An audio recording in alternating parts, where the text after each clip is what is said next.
За өнөөдрийнхөө одоогийн булангаар бас л одоо эрүүл мэндийн холбогдлолтой зүйлийг одоо ярмаар байна.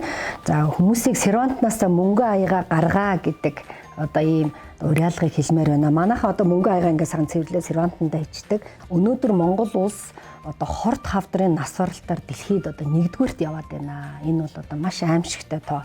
Тэгэхээр энэ улаан хоолой хорт хавдар хотоодны хорт хавдартай уялдуулаад би юу хэлэх гэсэн юм бэ гэхээр нэгдүгüүрт өнөөдөр энэ маш халуун хоол иддгээс монголчууд энэ улаан хоолой хорт хавдар ихээр тусч байна гэж эмчнэр ярьдаг.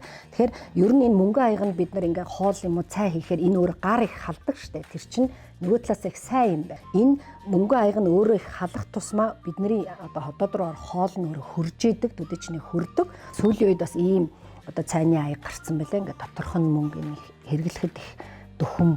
За нөгөө нэг ноцтой асуудал юу гэхээр түрүүн би хэлсэн хотоодны хорт хавдрын нас баралтаар бас одоо дэлхийд нэгдүгээрт орж байна. Тэгэхээр өнөөдөр Монгол улсад энэ хеликобактертэй хүний тоо бол одоо маш өссөн байна.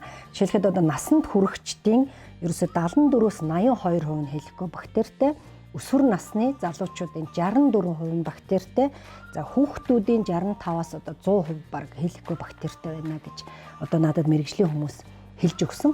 Тэгэхээр энэ хеликобактерийг эмчлэхгүй бол ерөөсөө л хотоодны хорт хавдар бол болдог. Тийм учраас бид нар энэ хеликобактер гэдэг юмыг хүүхдүүд маань ер нь бид нар яаж тусахгүй байх вэ? За тусах юм бол яаж одоо хурдан эмчлэх вэ гэдгийг бодох хэрэгтэй.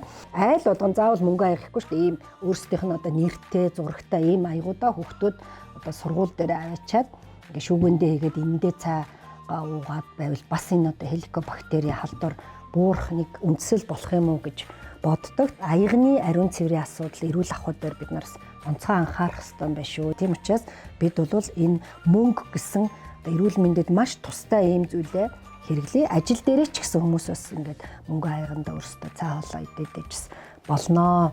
Тэгээ та бүхэнд бас эрүүл энхийг хүсье.